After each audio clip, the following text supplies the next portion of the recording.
दोस्तों प्रैक्टिकली आपको अगर चीज़ कोई देखोगे सीखोगे तो वो याद रहती है और इंटरव्यू में वो अच्छे से आप एक्सप्लेन कर सकते हो।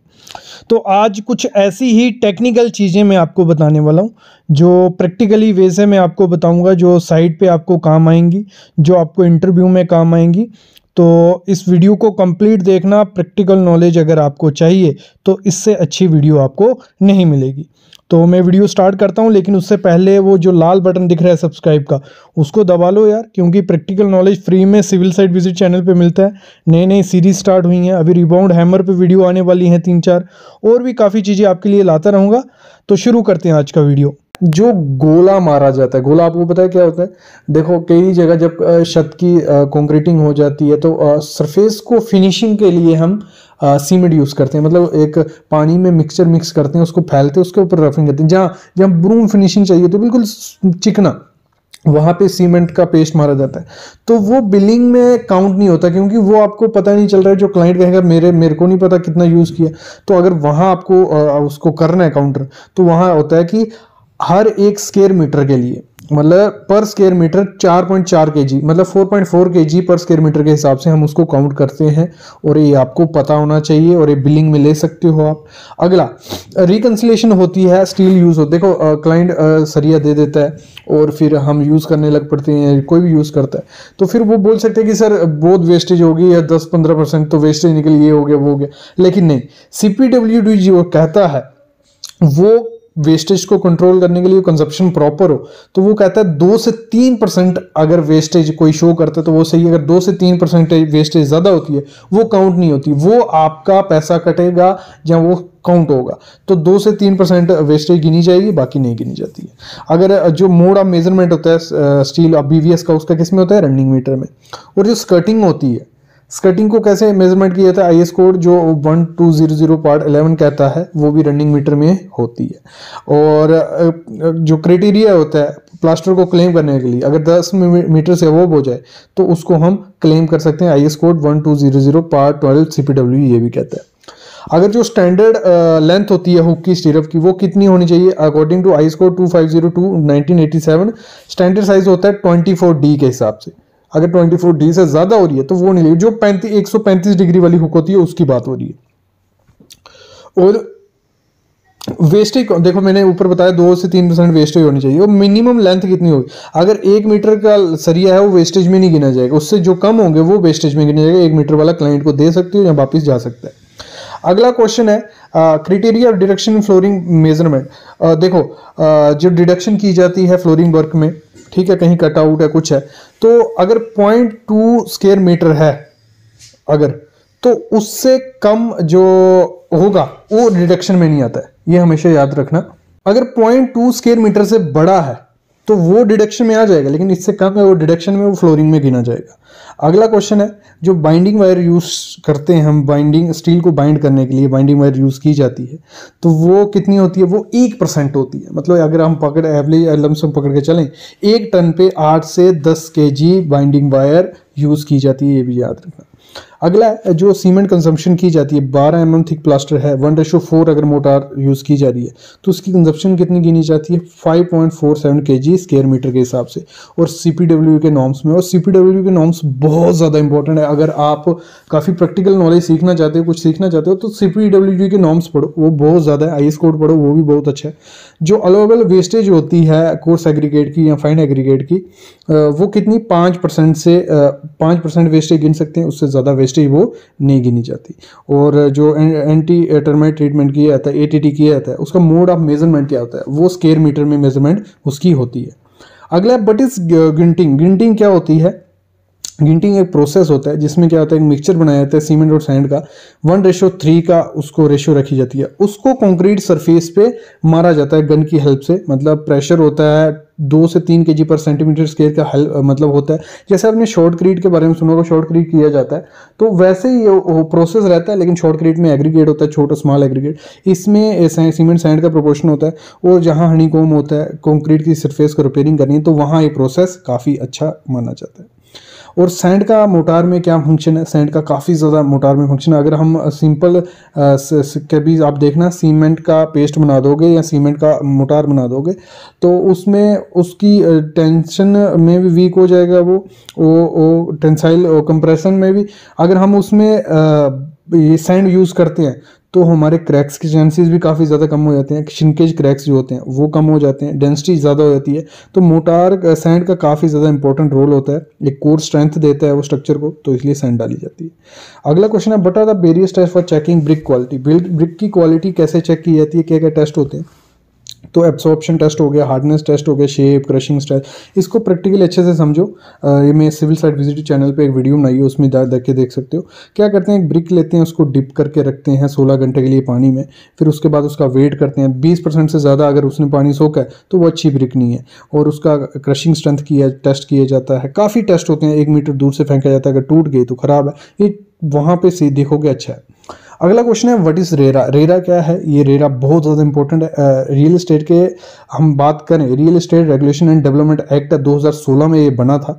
ये काफ़ी हेल्प करता है किसके लिए, जो क्लाइंट होते हैं, जो कॉन्ट्रैक्टर हैं, उन दोनों के बीच एक अच्छा तालमेल बना के रखता है। मतलब कौन सी लैंड कैसे लेनी है, ये अगर बाई चांस लैंड कॉन्ट्रैक्टर ने कोई धोखाधड़ी की तो वो रेरा हेल्प करता है उसमें। दोनों को कंज्यूमर होता है या बायर होता है, उनके इंटरेस्ट को संभाल के रखता है। एक प्रॉपर एक एक्ट बनाया गया, इसके एक धोखाधड़ी काफ़ी कम हो गई रेरा की वजह से। का lapping is not allowed for the bar having diameter more than 36 mm।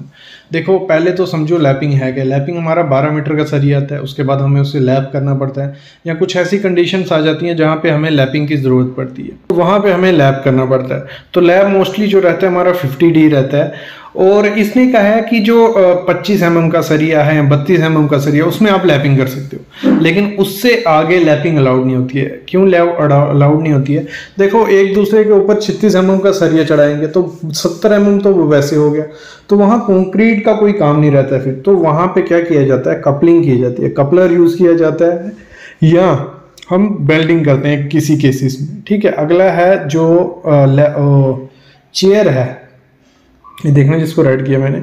तो चेयर में हमें मैक्सिमम स्पेसिंग चेयर हम क्यों करते हैं, जहाँ हमारी फुटिंग की जाली होती है ऊपर नीचे डबल जाली होती है, तो उसमें हम चेयर यूज़ करते हैं। और 1 स्क्वायर मीटर के हिसाब से 1 नग हमें वो प्रोवाइड करना होता है। और जो डॉवल्स होते हैं, नेक्स्ट वाला देखो आप, जो डॉवल्स हैं वो आपको 12 mm से कम नहीं प्रोवाइड करना है। मतलब ये वाला देखना, ये कौन सा क्वेश्चन है मैं आपको दिखाता हूँ, एरो लगाने दीजिए आपको समझ आएगा। तो 12 mm डाया से कम का सरिया हमें डबल यूज़ नहीं करना होता है। डबल क्या हो गया, हमारी कंस्ट्रक्शन चल रही है, उसको रोक दिया जाता है किसी कारण की फ्यूचर में करेंगे, तो वो जो थोड़ा तो सरिया हमें चाहिए, बाद में फ्यूचर में सरिया जोड़ के जिससे हम बॉन्ड करेंगे, कंक्रीट करेंगे, तो वो डबल हो गया। तो नेक्स्ट क्वेश्चन है वही है, चेयर के लिए आपको मिनिमम 12 mm से कम का सरिया यूज़ नहीं करना है। देखो 10 mm का चेयर बनाएंगे तो वो ऐसे ही बेंड हो जाएगी, तो आपको मिनिमम 12 mm का डाया का चेयर यूज़ करना है।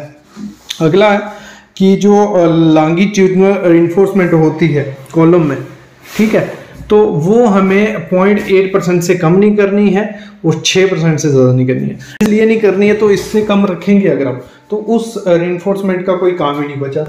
और अगर हमने ज़्यादा कर दी तो वहाँ कंक्रीट की जगह नहीं बचेगी, सिर्फ कंक्रीट सरिया ही रह जाएगा, तो वो भी कुछ काम का नहीं रहा। अगली चीज़ बढ़ते हैं हम, अगला क्वेश्चन जहाँ पे एरो मैं मारते जा रहा हूँ, देखते जाना कि जो मिनिमम कॉलम होता है हमारा, स्क्वायर हो गया या सर्कुलर हो गया, तो हमारे स्क्वायर में 4 नग तो हमें सरिया प्रोवाइड करना ही है, भले वो 8 mm का है या 10 mm का या 12 mm का। बाकी ऐसे तो हम कॉलम में 8 mm 10 mm से कम का सरिया तो प्रोवाइड करते नहीं है। जो शेयर वॉल्स होती हैं उसमें 8 mm 10 mm का होता है, लेकिन बाकी में हम 12 mm से ऊपर ही कॉलम में प्रोवाइड करते हैं। तो फिर आते हैं हमारे टॉपिक की, फिर से कि स्क्वायर में हमें 4 प्रोवाइड करने होते हैं और सर्कुलर कॉलम में हमें 6 नग प्रोवाइड करने होते हैं। तो जो स्लैब होती है उसमें मेन बार जो रहता है हमारा वो 10 mm का रहता है और डिस्ट्रीब्यूशन बार हमारा 8 का रहता है। और HYSD स्टील आपको यूज़ करना है, high yield strength steel. Next जो है जो हमें मिनिमम थिकनेस रखनी होती है स्लैब की, वो रखनी होती है 125 mm, इससे कम आपको नहीं रखनी है। और डायमेंशन टॉलरेंस जो क्यूब होते हैं कंक्रीट के क्यूब होते हैं strength test, compressive strength test के लिए, वो उसकी जो टॉलरेंस होती है, मतलब 150 बाई 150 mm का हमारा क्यूब वो रहता है, तो वो 150 बाई 150 का ही होना चाहिए, उससे कम मतलब उसमें 152 mm या 148 mm चलेगा, लेकिन उससे कम ज़्यादा होगा तो वो एक्सेप्टेबल नहीं होते। फ्री फॉल जो रहता है कंक्रीट का, मतलब हम क्या करते हैं, कंक्रीट की जब पोरिंग की जाती है, फुटिंग होती है, हमारी डेप्थ उसकी 2 मीटर है, या कुछ कंडीशंस होती हैं हमें 2-3 मीटर से कंक्रीट करना पड़ता है, तो उस केस में आपको क्या करना है, शूट यूज़ करनी है। 1.5 मीटर से ज़्यादा से दूर से कंक्रीट फेंकोगे तो वो कंक्रीट सेग्रीगेट हो जाएगा, मतलब एग्रीगेट अलग हो जाएगा, सीमेंट अलग, पानी अलग, तो वो किसी काम का नहीं, उसमें बॉन्ड नहीं रहेगी, उसमें हनीकॉम्ब बनेगा, वॉइड्स रहेंगे जिसमें पानी घुस जाएगा और वो एक दिन डिट्रॉइड हो जाएगा। अगला है, जैसे मैंने कहा 36 mm के जो सरिया होता है उससे बाद लैप नहीं अलाउड होता है, ठीक है, ये फिर से इन्होंने मेंशन कर दिए। अभी मैं आगे बढ़ता हूँ। जो वाटर ऑब्जॉर्प्शन, ये सामने आप देख रहे हो, वाटर ऑब्जॉर्प्शन जो रहती है ब्रिक की, वो 15% से ज़्यादा नहीं होनी चाहिए। मतलब एक अच्छी ब्रिक हम उसे कहेंगे। देखो क्या करते हैं, हम टेस्ट भी करते हैं, इस पर मैं वीडियो भी बना चुका हूँ कि हम पानी लेते हैं, किसी बकेट में ले लीजिए ब्रिक को, आप 24 घंटे के पहले उसका वेट कर लीजिए ब्रिक का, फिर उसको पानी में डाल लीजिए, वो पहले वेट किया जो, फिर बाद में जो वेट करेंगे, अगर 15% से ज़्यादा उसने पानी सोखा है तो वो ब्रिक एक अच्छी ब्रिक नहीं है। अगला क्वेश्चन है, जो पीएच वैल्यू रहती है पानी की, जो हम कंस्ट्रक्शन वाटर यूज़ करते हैं किसी भी चीज़ के लिए, किसी भी कंस्ट्रक्शन में, तो वो 6 से कम नहीं होनी चाहिए, ठीक है, शुड नॉट लेस देन 6 से ऊपर ही होनी चाहिए, ठीक है। और जो कंप्रेसिव स्ट्रेंथ होती है ब्रिक की, अच्छी ब्रिक जो जिसे हम कहेंगे, अच्छी ब्रिक कौन सी है, जिसकी कंप्रेसिव स्ट्रेंथ कितनी है, उसकी कंप्रेसिव स्ट्रेंथ 3.5 न्यूटन पर स्क्वायर है, तो वो एक अच्छी ब्रिक है। और steel reinforcement binding wire use की जाती है, 1 मीट्रिक टन अगर सरिया बांध रहे हो तो उसमें जो बाइंडिंग वायर यूज़ की जाएगी 8 kg मिनिमम होती है। अगर कैलकुलेशन आपको थंब रूल के हिसाब से करनी है तो आपके घर में 100 टन अगर सरिया लग रहा है तो उसमें हर टन के हिसाब से 8 kg वायर आपको मंगवा लेनी है। कोर कटिंग टेस्ट जो किया जाता है, कोर कटिंग टेस्ट जो किया जाता है, ठीक है, सॉइल का टेस्ट होता है या किसी चीज़ का टेस्ट है, उसमें हर स्क्वायर मीटर पे 100 स्क्वायर मीटर पे आपको 3 सैंपल लेने हैं, फिर उसका टेस्ट करने की प्रॉपर कॉम्पैक्शन हुई है क्या, मिट्टी की जांच करनी है, कोई भी है, कोर कटिंग किसी हिसाब से भी किया जाता है। अभी हम ऊपर चलते हैं, ऊपर से नीचे आएंगे। नीचे में आपको पहले जनरल नोट्स बता दिए कि आपका एक मन लगा रहे कि नहीं, आप सीखने वाले हो कुछ ना कुछ। तो ये कुछ थंब रूल है, डिज़ाइन मिक्स है। देखो M10 है, ये डिज़ाइन मिक्स है। डिज़ाइन मिक्स और नॉमिनल मिक्स में क्या डिफरेंस है, मैंने इस पर वीडियो बनाई थी। देखो डिज़ाइन मिक्स हम खुद डिज़ाइन करते हैं कंडीशन के हिसाब से, सैंड, एग्रीगेट, सीमेंट, सब चीज़ों को लेकर। नॉमिनल मिक्स हमें कोड दे देता है, M20 तक उसने दी है कि आपको कितनी रेती, कितनी ये सब चीज़ें डालनी है। तो M10 का आप डिज़ाइन मिक्स देख रहे हो। सीमेंट आपको 210 kg पर M³ के हिसाब से डालना है। 1 M³ का माल ये बनाया जाता है। मोस्टली आप साइट पे जब जाओगे तो वहाँ M³ में बात की जाएगी, बोरी के हिसाब से नहीं होता है। जो लोकल कंस्ट्रक्शन, जनरल कंस्ट्रक्शन रहती है, वहाँ पे आप बोरी के हिसाब से रहेगा, 2 बोरी का माल, 3 बोरी का माल। तो लेकिन जब साइट पे जाओगे 1 M³ का कंक्रीट होगा, भले वो 10 mm है, M20 है, तो उसमें मिनिमम 5 से 6 बैग सीमेंट रहेंगे, ठीक है। तो बोरी के हिसाब से, M³ के हिसाब से बात होगी। तो जेली जो है एग्रीगेट है 20 mm के एग्रीगेट 708 kg पर M³ के हिसाब से। फिर जो 10 mm टू 12 mm एग्रीगेट रहता है वो आपका रहेगा 472 kg पर M³ के हिसाब से। सैंड जो रहेगी 823 kg पर M³। पानी आप 185 kg डालोगे M³ के हिसाब से। फ्रेश कंक्रीट डेंसिटी जो रहती है वो इतनी रहेगी 2398, ठीक है। 2400 अप्रोक्स पकड़ के चलिए। PCC की रहती है, RCC की हमारी 2500 हो जाती है, ठीक है, क्लियर इतना। तो M20 का जो है 1:2:3। तो इसमें जो डिज़ाइन मिक्स है आप देख सकते हो। डिज़ाइन मिक्स इसको आप नोट कर लीजिए, यहाँ PDF चाहिए होगी वो भी मैं दे दूंगा। इसको मेरा बताने का कोई फ़ायदा नहीं है, जो बेसिक था मैंने आपको बता दिया इसका। आगे बढ़ते हैं। जो डेंसिटी रहती है मटेरियल की वो बहुत काम आती है प्लानिंग, बिल्डिंग और एस्टिमेशन में। तो जो J बोल्ट होते हैं यूज़, J बोल्ट कहाँ यूज़ किए जाते हैं, कोई भी हमारा स्ट्रक्चर फैब्रिकेशन वर्क होने वाला है या कुछ ऊपर स्ट्रक्चर खड़ा होने वाला है तो हम कॉलम में बोल्ट्स डालते हैं, तो वहाँ जे बोल्ट होते हैं, काफ़ी टाइप के बोल्ट आते हैं, टी बोल्ट होते हैं। देखो फिर हमारा जो स्लम्प वैल्यू आ गई, स्लम्प IS 456 जो कहता है लाइट रिइंफोर्समेंट कंक्रीट है तो आपका स्लम्प 25 से 75 mm रहना चाहिए। हैवली रिइंफोर्स्ड है तो 75 से 100 mm। ट्रेंच फिल है मतलब खुद इन सिटू है, खुद डालना है या बूम प्लेसर से आपको यूज़ करना है तो 100 से 150 mm चलता है, ठीक है। तो इसमें ट्रिमिंग में जो रहता है इसमें वाइब्रेटर की ज़रूरत नहीं पड़ती है। तो ये हो गया। नेक्स्ट जो स्टील है, ड्यूरेबिलिटी कैसे हो जाती है, ये तो वो चीज़ है कि आप अच्छे से काम करोगे, अच्छी वर्कमैनशिप रहेगी, कंपैक्शन अच्छी करोगे, सीमेंट कॉन्टैक्ट वाटर सीमेंट अच्छे डालोगे, स्टील कवर प्रोवाइड करोगे तो आपके स्ट्रक्चर की ड्यूरेबिलिटी रहती है, उसकी लाइफ रहती है। अगला जो बैचिंग प्लांट में एक्यूरेसी किस हिसाब से होती है, देखो सीमेंट की, एग्रीगेट की, एडमिक्सचर की, वाटर की ±2% से ज़्यादा ना कम होने चाहिए, 2% ना ज़्यादा। जितना का है 370 kg सीमेंट जाएगा तो 370 ही जाना चाहिए, 2% ऊपर नीचे हो सकता है। फॉर्म वर्क में रिइंफोर्समेंट में जो टॉलरेंस है वो आपको पता होनी चाहिए। टॉलरेंस किसके लिए इंपॉर्टेंट होती है?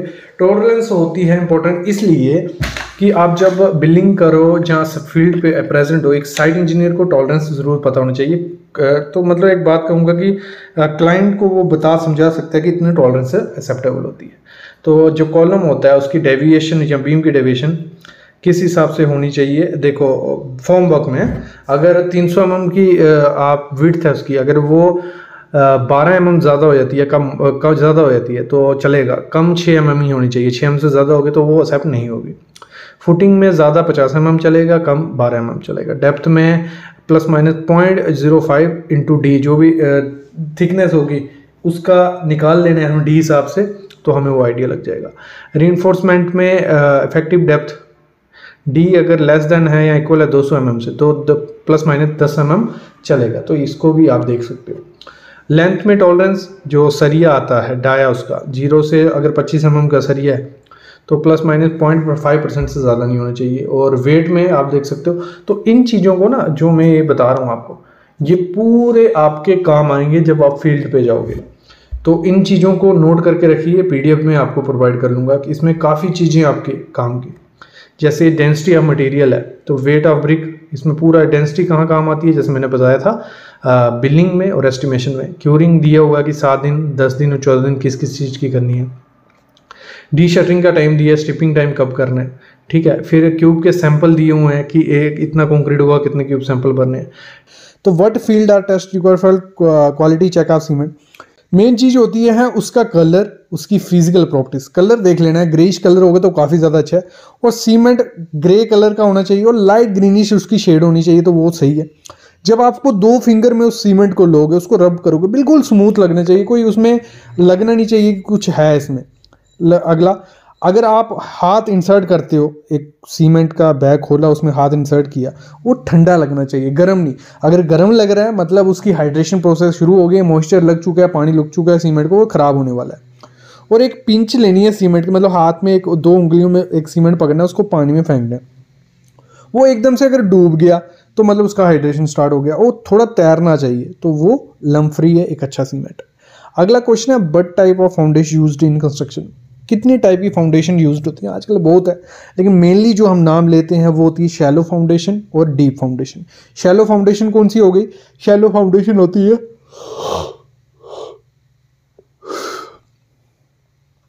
शैलो फाउंडेशन होती है स्प्रेड फुटिंग हो गई, कंबाइंड फुटिंग हो गई, स्ट्रैप, कैंटिलीवर या मैट और राफ्ट फुटिंग, उनको हम बोलते हैं शैलो फाउंडेशन। और जो डीप फाउंडेशन होती हैं उन्हें बोलते हैं पाइल फुटिंग हो गई, पायर फुटिंग हो गई, कैजन्स हो गए, वेल फाउंडेशन हो गई, ये सब को हम बोलते हैं क्या? Deep foundation. और ये बहुत इंपॉर्टेंट क्वेश्चन है, प्रैक्टिकली पूछा जाता है इंटरव्यू क्वेश्चंस में। कितने टाइप के सीमेंट होते हैं? ऐसे तो काफ़ी टाइप के सीमेंट होते हैं, जो मोस्टली यूज़ किए जाते हैं वो कौन सा होता है? ऑर्डिनरी पोर्टलैंड सीमेंट, OPC आपने सुना ही होगा, 33 ग्रेड उसका आता है, 43 ग्रेड आता है, 53 ग्रेड आता है। फिर हम बाइट पोर्टलैंड सीमेंट, WPPC, और PPC Portland pozzolana cement. Portland pozzolana cement plaster के लिए और ब्रिक वर्क के लिए काफ़ी ज़्यादा अच्छा होता है। यहाँ आपको क्रैक्स नहीं चाहिए ना, वहाँ PPC आप यूज़ कर सकते हो। Low heat Portland cement, colour Portland cement, hydrophobic cement, rapid hardening Portland slag cement, sulphate resistant Portland cement, काफ़ी ज़्यादा आते हैं। अगले क्वेश्चन जो है वो बहुत ज़्यादा इंपॉर्टेंट है आपके लिए। किस लिए इंपॉर्टेंट है? ये प्रैक्टिकली बहुत काम आएंगे आपको जब आप ऑफिस वर्क करने जाओगे, वहाँ काम आने वाले हैं। मोस्टली बिलिंग में काफ़ी काम आएंगे आपको। सबसे पहला है